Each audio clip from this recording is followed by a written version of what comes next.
We are honored to welcome at Ukraine Crisis Media Center U.S. Senator from Maryland, Benjamin Cardin, and U.S. Senator from Ohio, Robert Portman. U.S. Senator Cardin chairs the Senate Foreign Affairs Subcommittee on East Asian and the Pacific Affairs, and Senator Cardin also chairs the Water and Wildlife Subcommittee of the Environment and Public Works Committee and serves on the Finance and Small Business and Entrepreneurship Committees. Welcome to Ukraine Crisis Media Center, please. Well, good afternoon. Senator Portman and I are pleased to be with you. And we're here under the auspices of the OSCE Election Monitoring Mission, and I'm going to talk about that in one moment. But I must tell you, we just came from visiting the Maidan, and I need to give you at least my impression of the opportunity to visit. This is my third visit to Kyiv, so I've been here before.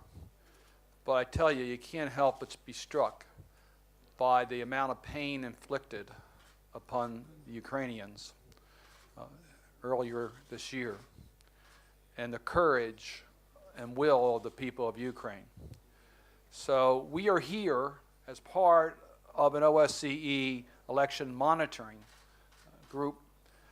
We have other members of Congress that are here. This is one of the largest missions of members of Congress on election monitoring. Senator Portman and I are also joined by Senator Ayotte, who's here. We also have Congressman Burgess and Congressman Stockman. So we have a significant group of members that are here, and tomorrow we will be visiting the polling places.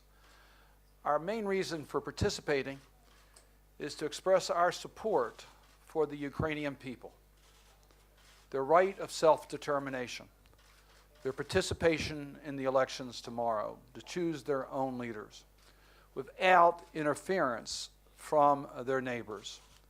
And we are particularly concerned about the impact from Russia, and we will obviously be watching very closely what happens tomorrow. We did have an opportunity earlier tonight to meet with the Prime Minister and Foreign Minister, and we had a good discussion. The Prime Minister had been in Washington earlier this year, and we had a chance to sit down and meet with him. I must tell you, he's a very impressive leader who has been very straightforward on the risk factors of what's going on in Ukraine, which is far beyond just the impact on one country, but the living up to global norms. So this is a unique opportunity for the Ukrainian people to participate in the elections tomorrow, to choose their leaders, and to establish Ukraine as a country in which the people determine its leaders without interference from other countries. Let me turn it over to Senator Portman. Let me point out that Senator Portman and I both serve on the Senate Finance Committee. I should point out in the introduction, I chair the U.S. Helsinki Commission, which is the implementing arm for the OSCE. So that's the role I really am here today. Senator Portman is the former United States Trade Representative under the Bush administration and Budget Director under the Bush administration, and is a leading leader in the United States Senate on not just on fiscal year issues, but on international issues as they relate to trade and security. Senator Portman. Thank you, Senator Cardin. And yes, we just had a very moving experience because we walked for blocks through the Maidan, and having heard about it and seen the footage on television, there's nothing more powerful than being here, even after the fact, and seeing the tires and smelling the charred earth still, and then seeing all the tributes to the 100 patriots who gave their lives for a better beginning for Ukraine. And so this was a powerful experience for us.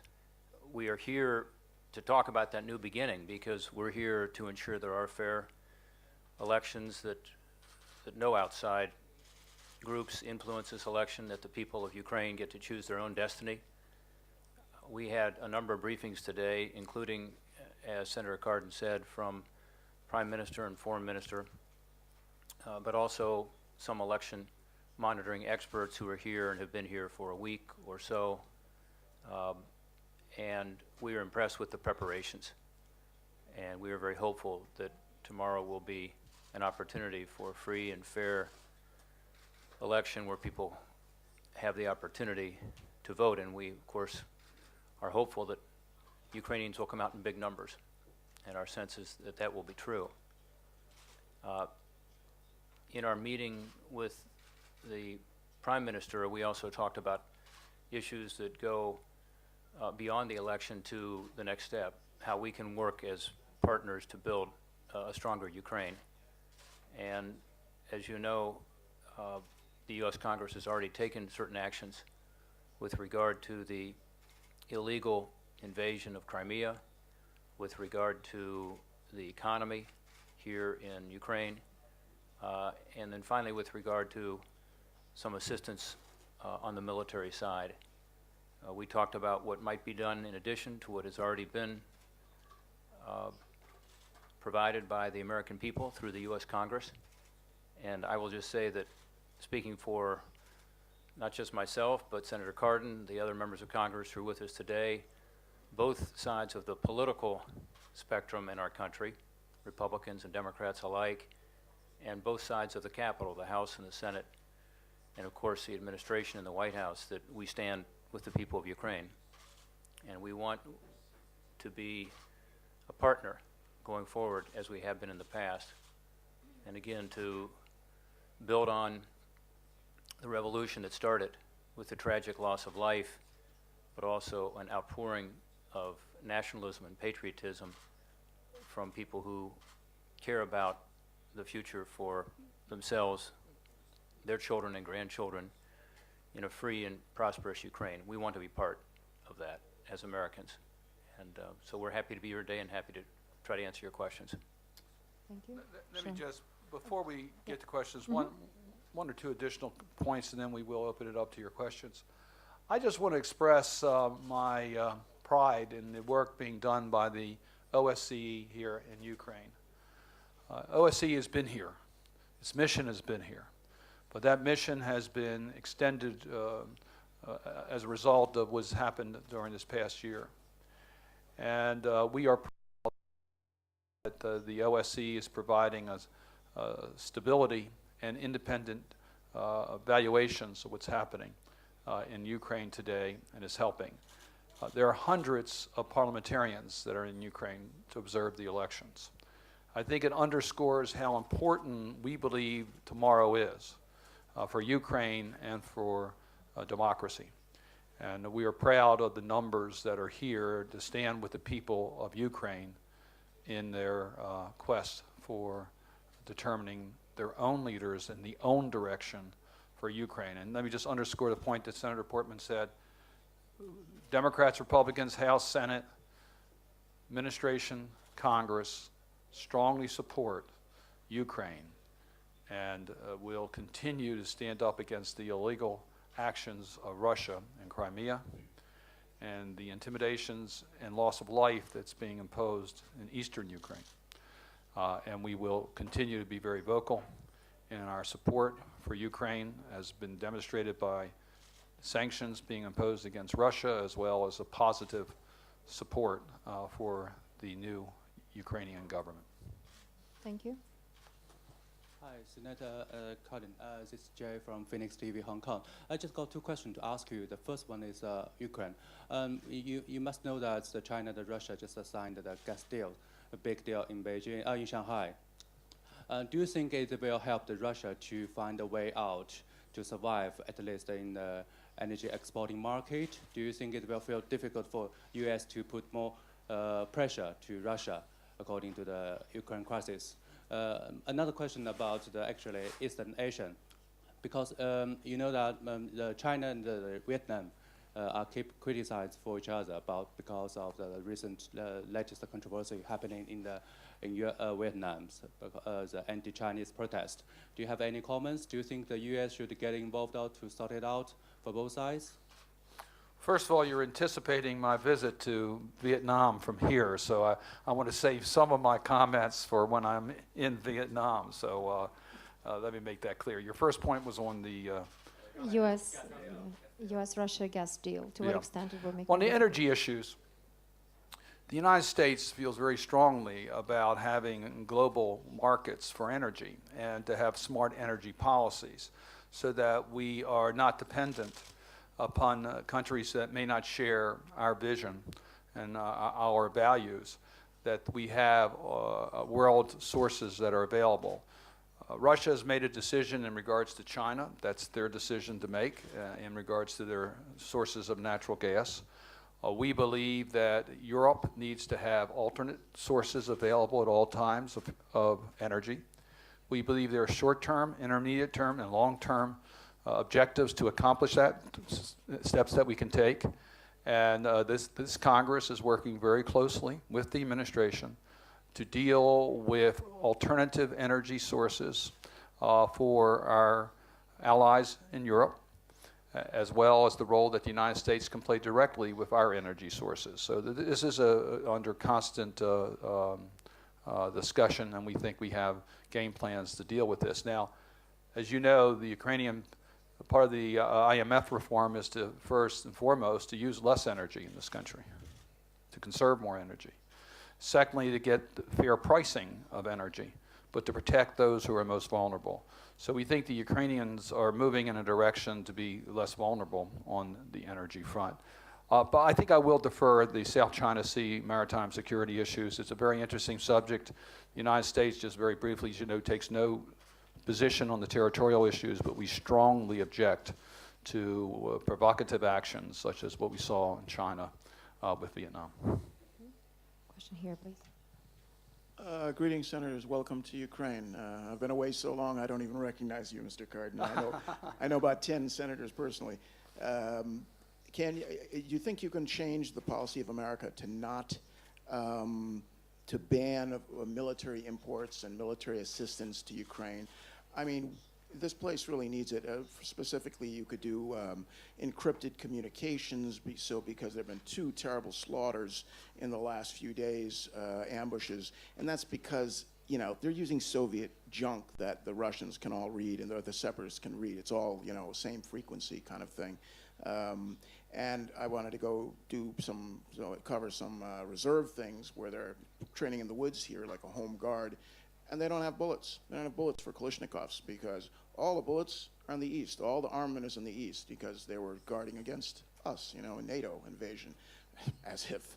And so apparently there's all kinds of shortages of various things because all the big weapons depots are in the east, in Lugansk, Donetsk. In fact, Artyomsk is the biggest one in all of Europe. So you know, can you maybe give some hope for Ukraine to supply the targeted equipment that they really need to do this? I'll let Senator Portman respond. First of all, you can't recognize Senator Cardin because he's so svelte now. He's got a new suit size. You know, this issue came up in our meeting today with the Prime Minister and with the Foreign Minister, and I'll speak for myself here, and I'll let Senator Cardin speak for himself, but I do believe that the United States has a role here, and it is training, as you suggest, which is not something that we are currently engaged in. It's also small arms and giving the military forces in Ukraine the ability to defend themselves, so that must mean some anti-tank and anti-aircraft capability. I believe that's appropriate, and I have supported legislation to do that. Finally, I do think that there is a need for us to be more active with NATO in the region. I'll be in Poland on Monday, meeting with some of our U.S. troops who are there as part of a NATO contingent, and I think that was appropriate. I believe they came from Aviano Air Base to Poland. So I think there is a role here, way short of boots on the ground. No one, to my knowledge, is talking about that in the administration or in the Congress. But some of us are eager to provide help to the Ukrainians to be able to keep the peace. The whole point is to be able to modernize the training, the weaponry, have adequate ammunition so that outside forces would think twice before doing something, as we just saw, which was an illegal annexation of part of Ukraine without a shot being fired. So I think it's appropriate, and I certainly will be going back to Washington after my conversations today, even more convinced that there is a role here for the United States and NATO. I agree completely with Senator Portman. There's no difference at all in our views, but I just do want to underscore that there are direct discussions taking place between the United States and Ukraine and between Europe, United States and Ukraine as to what capacities they need and what type of technical support can be provided. So those discussions are taking place, but the Ukrainians fully wanted to make it clear that they want to take care of their own needs, and we certainly need to work together to make sure they have the capacity to defend against the type of border incursions that we've seen recently, and that's something that as Senator Portman outlined, I support. Have a question here, please. Michael Dosenko, U.S.-Ukraine Business Council. We've been representing U.S. businesses that work in Ukraine since 1995. We're really glad that the United States is helping Ukraine get out of the economic crisis that it's in. What we would like to ask is, number one, is there a chance that some of the money that the United States so graciously giving to Ukraine, some of that would be spent maybe on made more accessible for business, because in order to get out of crisis, you need to start projects here, you need to create jobs here, and unfortunately, from what we understand, most of the money is currently going to the government. Another question related to that is, how much of a scrutiny does the U.S. government want to put on Ukrainian government? Because, as you know, the previous government was extremely corrupt, and that's part of the reason that people rose up. Thank you.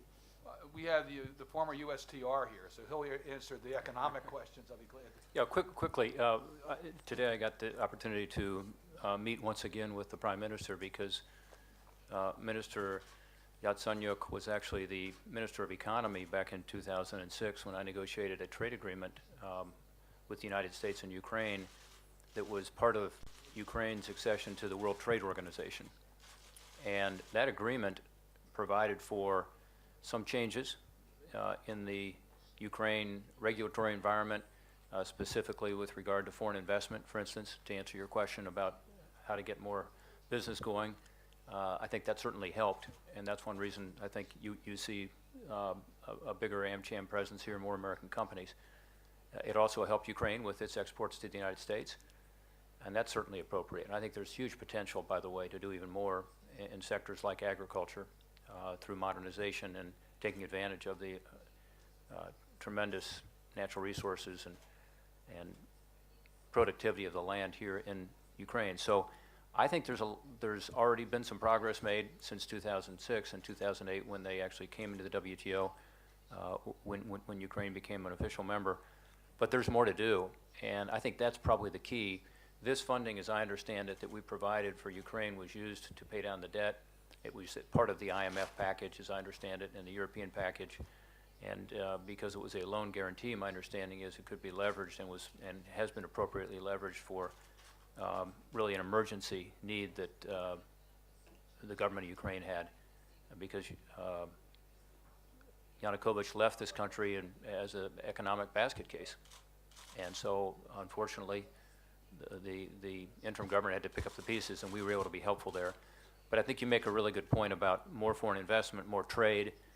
There's an enormous opportunity, and I think we can be helpful in that as a U.S. government, but some of it's also got to be the new government in Ukraine, the new beginning we talked about earlier.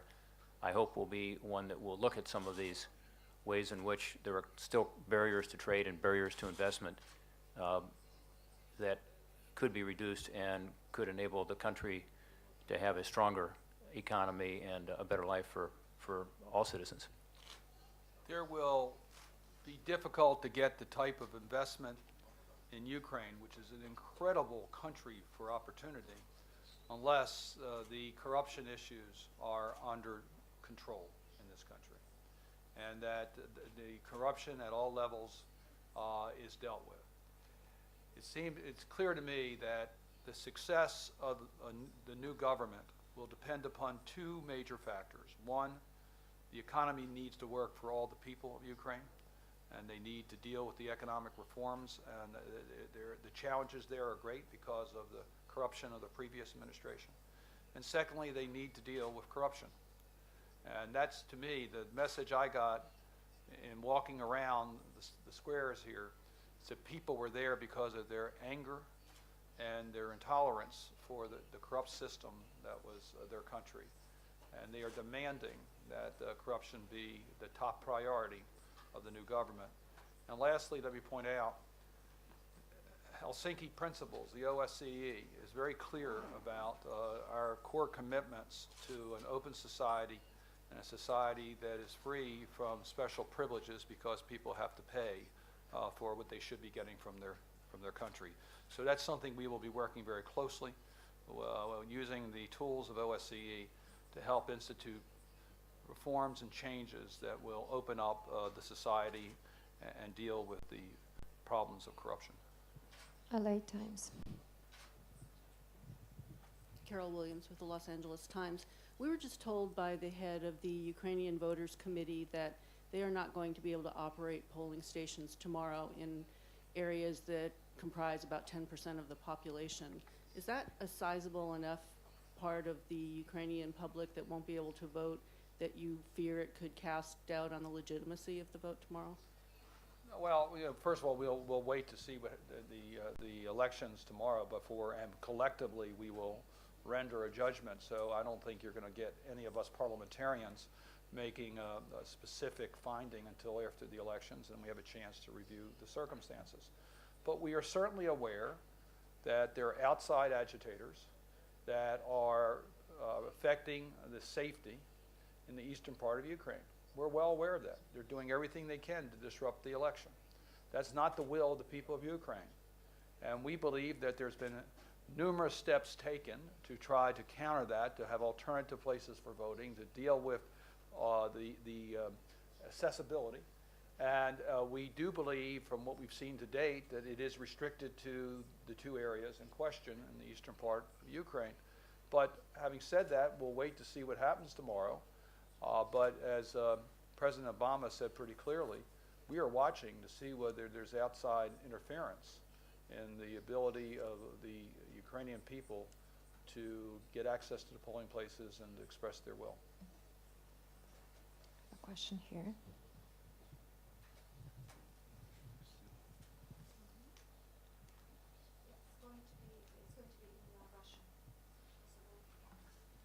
Do we have two? Yeah. No, okay. Thanks. Thanks.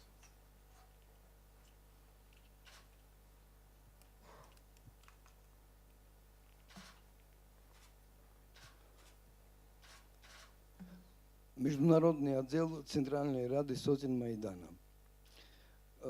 Как вы думаете, если Соединенные Штаты в 2008 году жестко пресекли...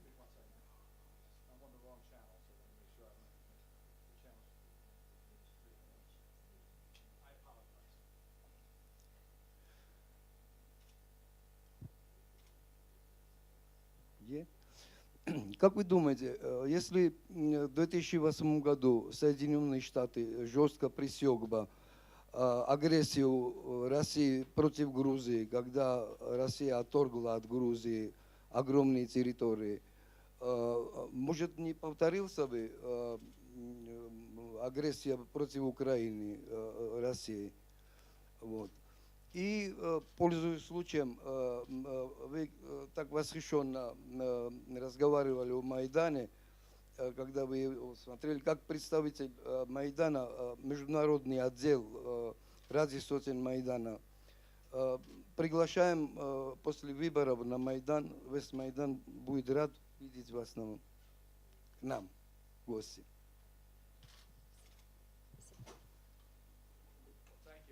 Pointed out, I have been, this is my third visit to Ukraine, so I've been here on more than one occasion. The United States expressed very strong views in regards to what would happen in Georgia. The international community has also expressed strong views. We do not believe that we should solve problems by the use of force. We believe that diplomacy is the way to resolve conflicts, and that the United States has not recognized the legitimacy of what Russia did in Georgia, and we will not, or what they've done in Ukraine. We think the international community needs to speak with a clear, loud voice, as they have. And the sanctions being imposed on Russia today reflect not just what the U.S. believes is right, but what we think, what Europe and a more broader sense of the international community recognizes, that Russia has violated so many. They violated every single core of the Helsinki core principles. Every single one Russia has violated. They have violated specific agreements that they entered into with Ukraine. They violated UN commitments that they have made. So it is very clear that Russia, what they're doing is violating their international commitments, and the international community is speaking out against it. But I must tell you, we are mindful of the loss of life, and we don't want to accelerate or be responsible for more loss of life. What we want to do is return Crimea to Ukraine and resolve the problems in Georgia. And the United States, I think, has been a very constructive player in bringing that about. Senator David Herzenhorn from the New York Times. It's a long way to come for a stakeout, so thank you. We appreciate it. You're talking about Russia, and we just watched China do a gas deal with Russia that dwarfs any impact of sanctions. There are a lot of people who say Ukraine is here today, we're here today, because of a failed Russia policy on the part of the United States leading up until November when all this started. Can you talk about that? You know, is there a Russia policy? Was there a Russia policy that maybe could have prevented that? Well, you know, I think the issue is that if you're looking at who is responsible for the crisis that's been created, look no further than Mr. Putin and Russia. What he has done is just beyond any acceptable international norm, violating all the different obligations that have been made. We even entered into an interim agreement with him that he violated almost immediately. He says one thing and does something else. So it is very challenging to figure out how you deal with someone who has not been straightforward, and we're not even clear what his end game is all about. So no, let's place the blame where it belongs. The blame belongs to Mr. Putin, and we want to do everything we can to get a diplomatic resolution to these issues for the sense of humanity. Thank you so much. We understand that. No, I'm sorry, but we understand that there is a live interview, so we have to let you go. Thank you so much. Yeah, thank you for coming to Thank you Ukraine all Crisis very much. Media Appreciate it. Center. Thanks, we appreciate it. Well done.